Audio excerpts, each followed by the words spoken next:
Good morning student, welcome to my channel. विद्यार्थी मित्रांनो, मी आपणास इयत्ता 8वीचे गणित शिकवत आहे आणि त्या गणितामध्ये आपण 12वे प्रकरण एकचल समीकरणे चालू केलेले आहे. आपण बघत आहोत सराव संच 12.1. तर 12.1 मध्ये पहिला जो प्रश्न आहे तो आहे प्रत्येक समीकरणानंतर चलासाठी दिलेल्या किमती त्या समीकरणाच्या उकली आहेत का ते ठरवा. त्यांनी एक समीकरण दिलेलं आहे आणि त्या समीकरणामध्ये काय सांगितले, समीकरणाच्या नंतर त्यांनी त्या चलाच्या किमती दिलेल्या आहेत. तर मग आता समीकरण आहे, पहिलं समीकरण आहे x - 4 = 3. त्याच्या उकली दिलेल्या आहेत.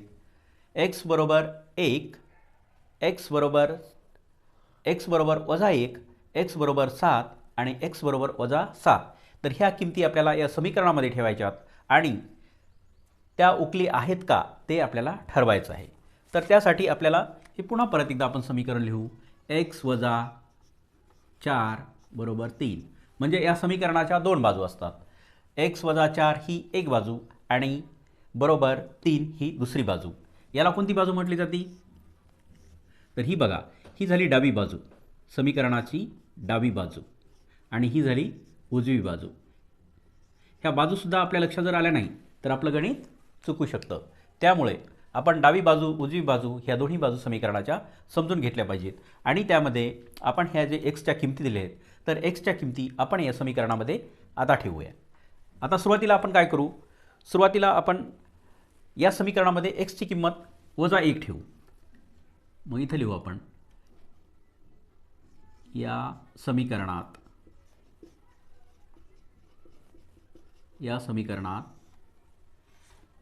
x बरोबर -1 म्हणजेच एक्सची किंमत किती, -1 ठेवू.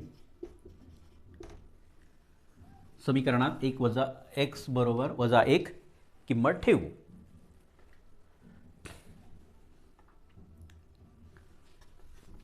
x - 1 किंमत ठेवू. मग बघा, आता याला आपण 1 नंबर देऊ, म्हणजे पहिली किंमत ठेवायला लागलो आपण. म्हणून आता हे x आहेत, याच्याऐवजी काय लिहायचं, -1. मग काय लिहावं नंतर -4 बरोबर 3. तर आता वजा काय होतील, हे या दोन्हीची बेरीज करावं लागेल आपल्याला, म्हणजेच हे -5 होतील आणि हे किती होतील, बरोबर 3. मग ह्या दोन्ही बाजू बरोबर आहेत का? नाही. मग ही बाजू, दोन्ही बाजू समान नाहीत म्हणजे काय, समान नाहीत म्हणजे आपल्याला त्याच्यामध्ये दोन्हीमध्ये एक आपल्याला असं चिन्ह द्यावं लागेल. याला काय म्हणायचं, समान नाहीत. म्हणजे ह्या दोन बाजू कशा आहेत, ह्या समान नाहीत. म्हणजे समोर लिहू आपण आता, म्हणजे उजवी बाजू, आपलं डावी बाजू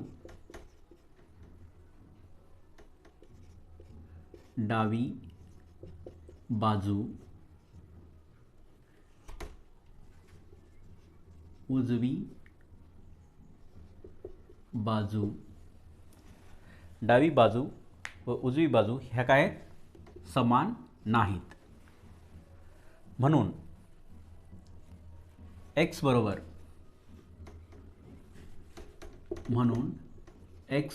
-1 ही समीकरणाची उकल नाही. ही समीकरणाची उकल नाही. तर मग आता आपण दुसरी किंमत ठेवूत. आता समीकरण लिहू अगोदर, x - 4 = 3. x - 4 = 3 या समीकरणात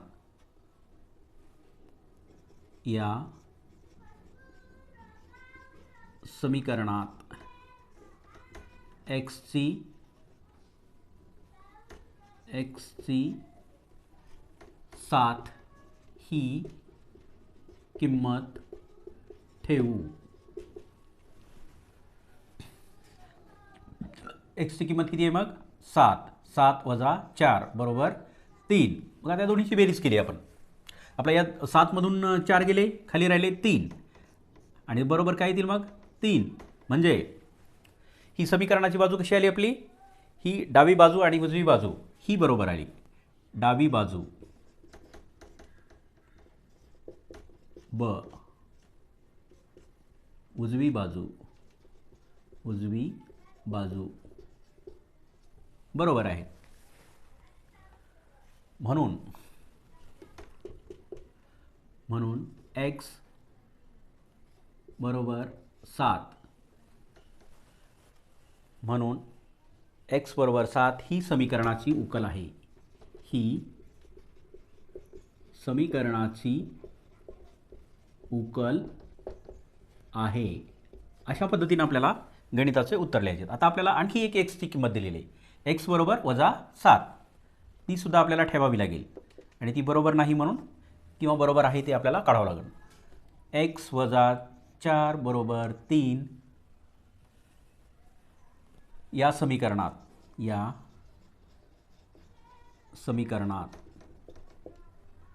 x बरोबर -7 ही किंमत ठेवून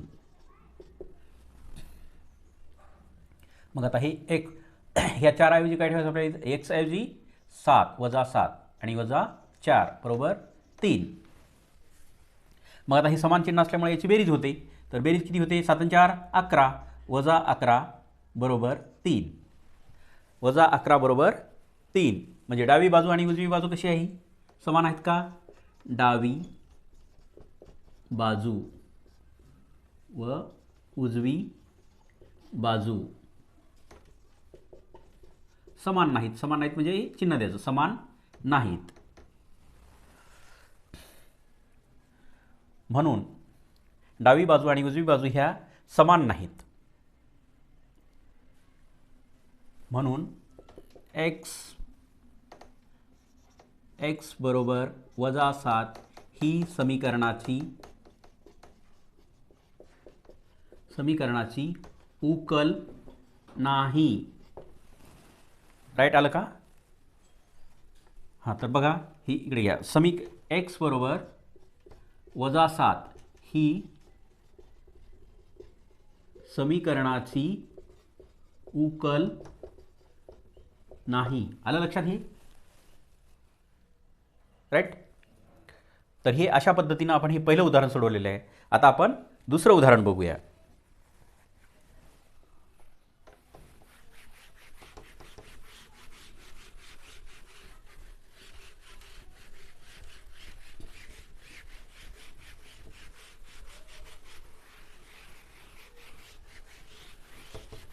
हे उदाहरण सोडवत असताना तुम्हाला जर काही लक्षात आलं नाही तर तुम्ही कमेंटमध्ये तसं लिहू शकता. उदाहरण क्रमांक 2.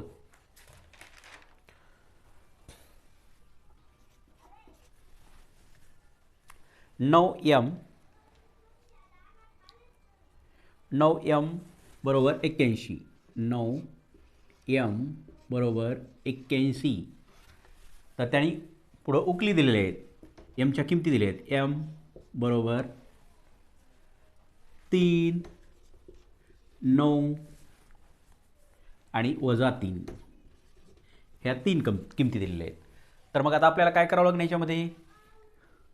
1 मध्ये आपल्याला करावं लागेल की 9m बरोबर 81 या समीकरणात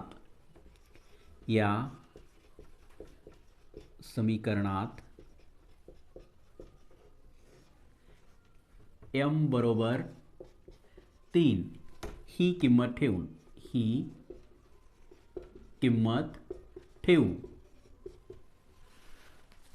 m बरोबर 3. मग बघा आता 9. आता इथं या दोन्हीमध्ये चिन्ह कोणतं आहे? गुणाकाराचं चिन्ह आहे. म्हणजे आपल्याला m लिहायचं का? m ऐवजी आपण काय लिहिणार? 3 लिहिणार आणि बरोबर 81. आता 9 त्रिक 27 बरोबर 81. म्हणजे डावी बाजू आणि उजवी बाजू ही बरोबर आली का? डावी बाजू आणि उजवी बाजू ही बरोबर आलेली नाही. डावी बाजू बरोबर उजवी बाजू ह्या समान आहेत का? समान नाहीत. मग समान नाहीत मग हे कशावरून आपल्याला ठरवायचं? या चिन्हावरून. समान नाहीत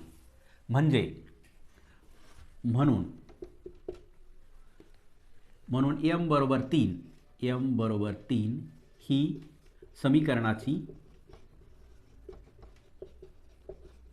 उकल नाही। आलं लक्षात? आता दुसरा घ्या, दुसरी किंमत घेऊ आपण। तर समीकरण अगोदर लिहू 9m बरोबर 81, 9m बरोबर 81 या समीकरणात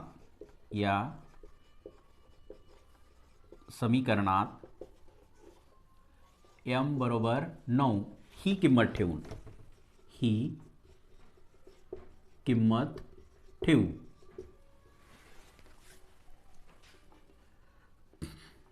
बघा आता 9 गुणिले m ची किंमत किती दिलेली आहे? 9 बरोबर 81। मग आता या दोन्हीचा गुणाकार केला तर किती आला? 9 9 81 बरोबर 81। म्हणजे ह्या दोन्ही बाजू कशा आल्यात? दोन्ही बाजू समान आहेत, म्हणून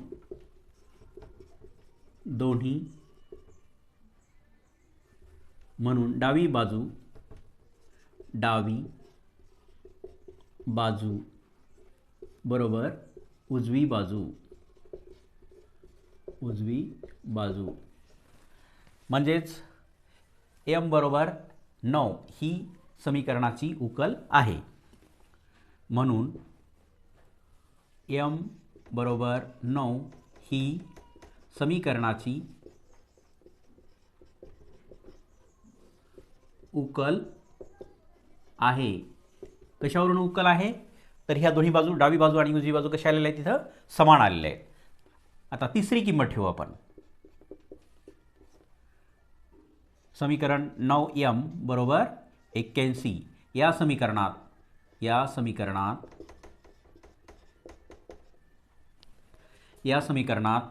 m बरोबर -3 ही किंमत ठेवू। बघा आता या 9 आणि m ची किंमत किती दिली आहे? -3 बरोबर 81, म्हणून 9 त्रिक 27, परंतु कसे हे? -27 बरोबर 81। मग डावी बाजू आणि उजवी बाजू ह्या कशा आहेत? इथे ह्या असमान आहेत, म्हणजे समान नाहीत। मग इथे लिहा डावी बाजू व उजवी बाजू, डावी बाजू आणि उजवी बाजू ह्या समान नाहीत, या चिन्हाने आपण दर्शवित असतो। म्हणून m बरोबर -3 ही समीकरणाची उकल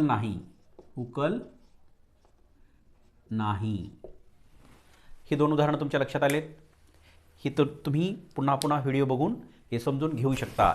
या व्हिडिओला तुम्ही लाईक करा, सबस्क्राईब करा आणि कमेंट बॉक्समध्ये कमेंट लिहा हा व्हिडिओ तुम्हाला कसा वाटला। Thanks for watching.